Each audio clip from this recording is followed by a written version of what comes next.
Hello everyone. On Tuesday we posted a question for everybody asking y'all if you had any questions to ask us, and it was a young lady, I'm assuming you're young, a lady. Her name is Allison McMahon or McMahon. Hopefully I got that right, Allison. You asked particularly does fasted cardio work? And then I asked you to give me a little bit more context to your question, and you gave me three things in particular. You wanted to know, does it help you burn more fat, lose more inches, I'm assuming around the waist, and then the last thing was, is it beneficial to do fasted training, if at all, in the morning versus the evening or afternoon, AM versus PM? So I wanted to dive into that. This is a good question. The first thing I wanted to cover, and that we need to explain or define, is what is fasting? The funny thing is, I think a lot of people assume fasting is for a certain amount of time that either they have been told or that they've come up with within their own mind arbitrarily. Let me explain. If you were to eat, let's say, an apple, okay? When you take a bite of that apple, chew it, swallow it, and then you take a 60-second break between your next bite, then chew, then swallow, that's technically fasting. Because fasting is just going a stretch of time where you have eaten and then not eaten and then eaten again, okay? Now, I know most people when they talk about fasting are talking about longer stretches of fasting. For instance, a very popular one is a 16-hour time frame of not eating followed by an 8-hour window of eating, which is a whole 24 hours. Now, the reason why I wanted to make that point is because fasting is kind of like an arbitrary number. It's not really defined, especially by the people who suggest it. And so it's kind of hard to tell you if fasting is or isn't beneficial, especially if we don't know the parameters of said fasting. For instance, if you're gonna fast for a week compared to fasting for 12 hours, right, from like 8 p.m. to 8 a.m., that's a whole different ballgame. But for the sake of this video, I just want to use the more commonly associated or more commonly applied techniques of like a 12-hour fast, like a 16-hour fast. And really, it doesn't matter how long you're fasting, these principles that I'm going to suggest you apply. Now, I wanted to talk about this. So the first thing you need to understand is if you're trying to lose fat, lose weight, lose inches, you want to be at a calorie deficit, okay? This is really important. Calorie equals king. I know it's cliche, but it's true. Now, I'm gonna give you an example of how the fasting would work and how fasting wouldn't work. If you were to wake up in the morning, let's say in the morning, and go for a 30-minute walk, completely fasted, and let's just put an easy number on it. I'm not saying this is accurate, I'm just putting an easy number. Let's say you burned 100 calories, okay? Well, if you were to come home after that fasted walk and you were to eat that 100 calories, you just made up that deficit back to a balance. And you could have completely negated what you lost in calories on the walk, okay? So my point here is that I don't think that you're necessarily focusing on the right thing when you're asking this question. Instead, what you should be asking yourself is, how do I put myself into a negative calorie balance throughout my day, my week, months, year, so that I can sustain weight loss long term, all right? Because just because you fast isn't this special magic pill that's going to lose all this body fat, because let's just say you lost a pound of body fat on your fasted walk. Okay, I know that's unrealistic, but let's just say you do. Well, if you go eat enough food in surplus, in other words, more than you need, you could add that pound of fat right back onto you that quick. I mean, think about eating like a smoothie or something that has 1,000 calories. You can drink that in 30 seconds. And you just negated all this exercise you did that was probably a lot longer in duration than just 30 seconds, okay? Now, you may be asking yourself, well, I understand that principle, but I just want to know, is fasting going to burn more calories and burn more fat than if I were to have eaten food before I trained. Okay, so let's talk a little bit about that science stuff. So because you don't have any food, you have no energy within your body circulating around for your body to readily use. And so what it has to do is use already stored energy, i.e. fat, as my fuel source, okay? Again, that's all nice and dandy if it does that, but if you eat too much after you do this fasted exercise, which does utilize fat as fuel and burns it, but if you eat too much and you gain it right back, it really doesn't do anything. And so I don't really care, in other words, that the science might say that it burns more fat, because that's really just a small factor in regards to my total eating throughout my entire day, okay? The other few points I wanted to make here was that, is it a viable option? So I wanted to talk about something I call behaviors, okay? Behavior is obvious, and a lot of people understand what a behavior is. A behavior is an act, particularly an act that is habitual, that is done redundantly over and over and over again, that becomes a habit, right? Well, if you implement fasted exercise or fasted cardio in the morning and you enjoy it, you're going to sustain it long term and it helps you burn more energy, that's a great thing. That can help you. That can be just one factor in the whole scope of you needing to ingest less calories than you expend, and that is just one helpful tool that you use in your toolkit. I would say go for it. Now, on the other side of the coin, if you can't stand getting up in the morning and not eating and doing exercise because it just feels awful, you feel like you have no energy, you just don't like it, you don't like waking up that early, and you're gonna stop after a month, then it's probably not very useful, okay? So you can see where I'm going with this here. It's not so much is it better or is it worse in regards to biology, physiology, and science. It's more of, can you sustain the behavior? Do you enjoy it? Is it going to be a helpful tool for you in regards to maintaining a negative calorie balance to help you lose weight, okay? So that's how I would answer this question. Does it allow you to put yourself into a situation of success? And I'm sorry, not a situation, but the greatest opportunity to have success, or does it hinder you?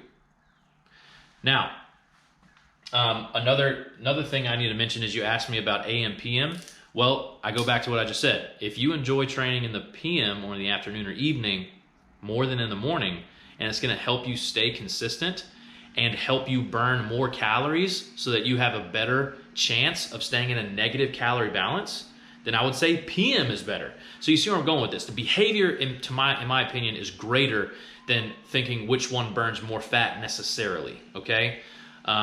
Because what's going to help you be more consistent is going to be a greater factor than just these individual tools and which ones the science people say is going to have a greater effect on your fat loss, all right?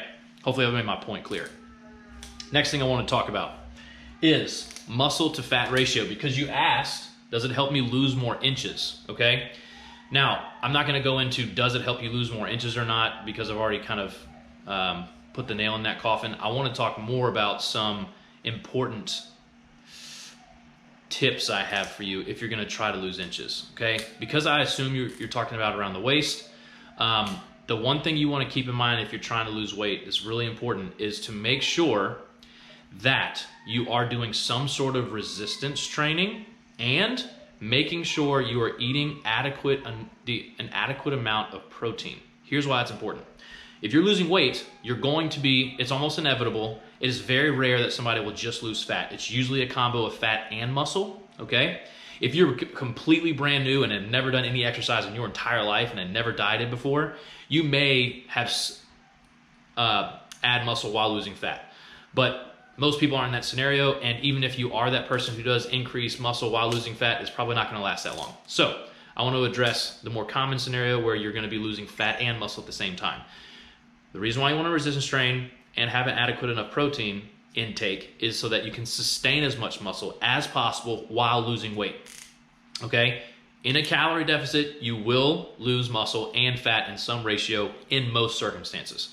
With the resistance training, the reason why that's important is because it perturbs your body. It gives it the initiative to hold on to that muscle, because it's going to need it to be able to fight against this resistance in this resistance training.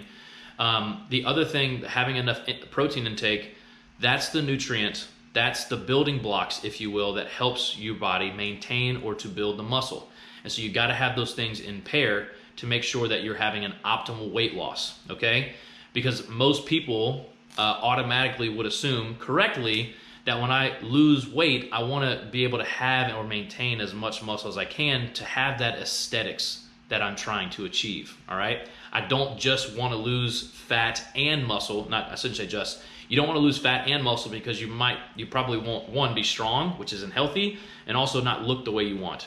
If you hold on to the muscle while losing fat, you're probably going to be healthier because you just have more muscle, therefore you're probably stronger, and also you're going to look the way you probably want to, okay? I wanted to make that point real quick. So if you are wanting to lose weight, just keep that in mind, whether you're gonna use fasted cardio or not, make sure enough protein intake and enough resistance training to maintain as much muscle as possible. Last point before we finish, performance. This will be a fun little thought experiment, okay, Allison? And I'm actually gonna use you as my example. This is what we're gonna do. Let's say that Allison A, Allison, this is you in both iterations, it's just a different circumstance, right? Allison, how do you spell, I think it's Y. Let me make sure I got your name spelled correctly, Allison, before I go further into this example. Let's see, oh man, I don't have it. I think it's A-L-L-Y, forgive me if I misspell it. Allison. Let's say Allison A, Allison B. Okay, hopefully you can see that. Let's say that Allison A is fasted and Allison B is fed. All right? Now, the fed Allison eats 500 calories and the fasted Allison eats 0 calories. All right? This is a point that a lot of people don't think about.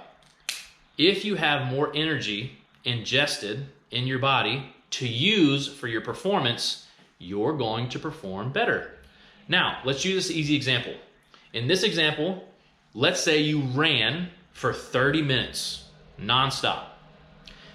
Fed Allison with food and with energy inside her body is going, I shouldn't say energy within her body, excess energy or ingested energy that will help her fuel her body along with whatever energy was already in her body, let's say her fat stores and whatnot. When you go for a run, you're going to be able to burn more calories because you can go faster and longer because you're fed. You have energy, or more at least. So let's say, for this example, Allison fed burned 1,500 calories, okay? Allison A, who was fasted, because she had no outside energy sources that was ingested, she only had the fat storage and the energy that she already had inside her body that she had to utilize. She didn't have as much to give. Therefore, her performance dropped, all right? And she only burned 1,000 calories because her pace, her speed, and her total time that she could have run at 30 minutes decreased because she didn't have extra energy to give towards that performance. Guess what? That is completely the same. This is 1,000 calories burned, and this is 1,000 calories burned.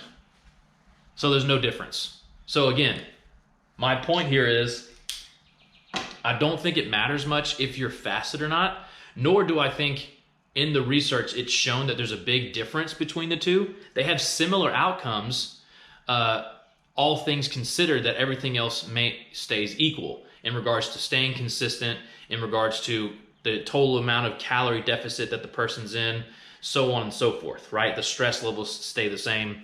So I don't think it matters. What I think instead you need to be asking yourself is, which one is going to allow me to stay consistent and meet the metrics that I need to meet to get my goals? In this circumstance, Allison, you need to be at a calorie deficit that allows you to lose weight and then also try to hold on to the best ratio of muscle to fat while you're losing that weight so that you can achieve your goals, okay? Hopefully this was helpful.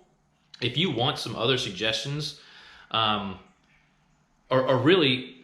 this is why I think a coach is so helpful, is because they can help figure out what it is that puts you in the best situation to reach said goals.